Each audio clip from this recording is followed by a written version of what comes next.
La troisième des choses que le Saint-Esprit m'a expliqué par rapport à la réponse qu'il m'avait donnée, c'est que seule la persévérance de la marche va garantir soit la vie éternelle, soit la mort éternelle. Je vais dire autrement.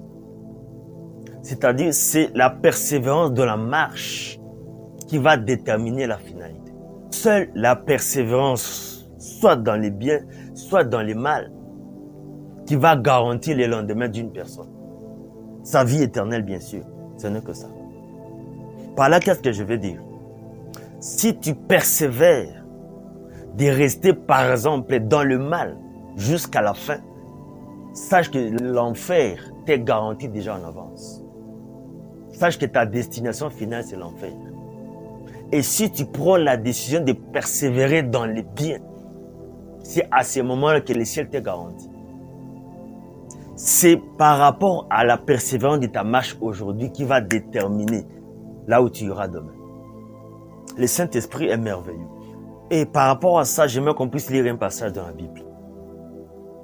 Nous allons lire le livre de Matthieu 24. Je vais lire le verset 12 au verset 13. Écoutez ce que la Bible dit. La Bible dit ceci. Et parce que l'iniquité sera accrue. Ça, c'est une parole prophétique qu'on a annoncée pour les jours à venir. La charité du plus grand nombre s'y refroidira. Écoutez le verset 13, il dit, mais celui qui persévérera jusqu'à la fin sera sauvé. La Bible nous essaie de nous expliquer qu'il y aura des choses, il y aura des situations. L'iniquité sera accrue. Il y aura beaucoup de choses qui viendront dans les temps de la fin. Parce que ça, c'est une parole prophétique, c'est exactement ce que nous sommes en train de voir. Mais il a dit que celui qui persévérera jusqu'à la fin sera sauvé. On introduit une condition ici. Il a dit, mais si celui qui persévérera jusqu'à la fin sera sauvé.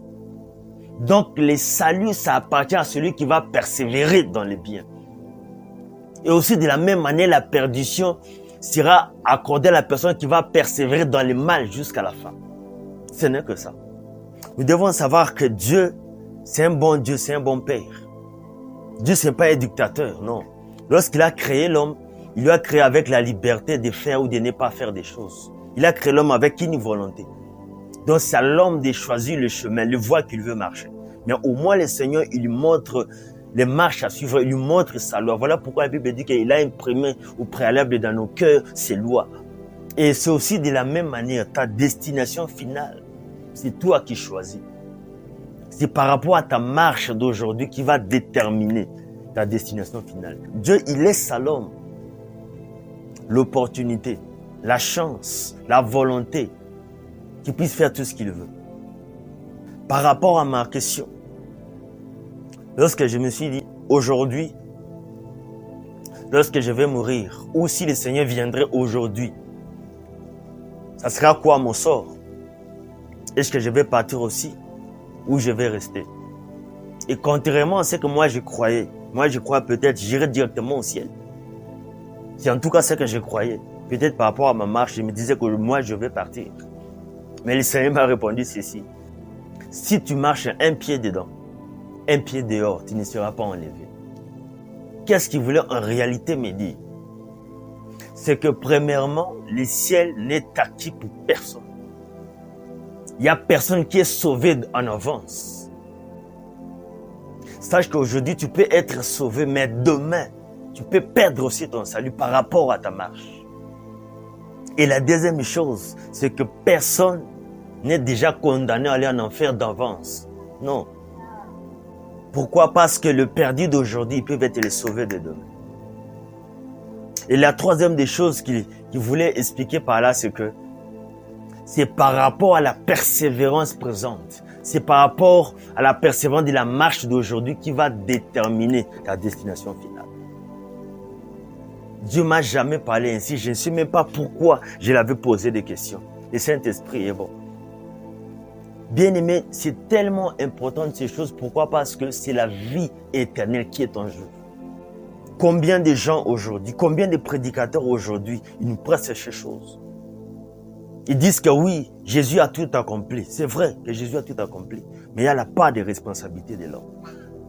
Bien-aimé, aujourd'hui, lorsque tu reçois Jésus, mais tu te décides d'aller en dehors de la parole de Dieu, tu te décides d'aller dans le fétiche, tu te décides de faire de mauvaises choses, sache que ta destination finale, ça ne sera pas le ciel, ça sera l'enfer.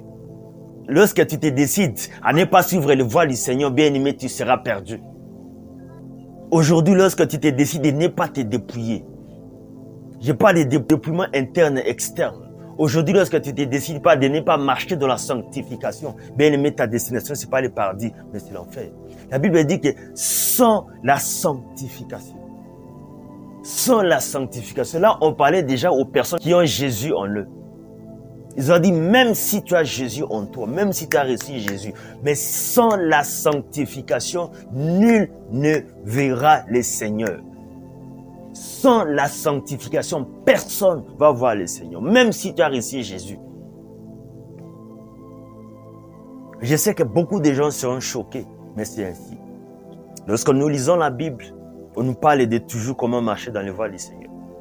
Comment faire ceci, comment faire ça, parce que nous voulons, c'est la perfection. Notre Dieu est un Dieu qui est saint. Dieu dit ceci à Moïse, il a dit, toi Moïse, dis aux enfants d'Israël, de se purifier les premiers jours, le deuxième jour, car le troisième jour, je descendrai. Dieu est saint, mais il ne pouvait pas rencontrer un peuple qui est souillé. Voilà pourquoi il demandait leur état qu'ils puissent être saints comme lui. La Bible dit que tel il est, tel nous sommes. Dieu est saint. Il n'y a que les saints. Il n'y a que ceux qui marchent dans ses voies qui peuvent le voir. Il n'y a que ceux qui marchent dans la sanctification qui pourraient être enlevés.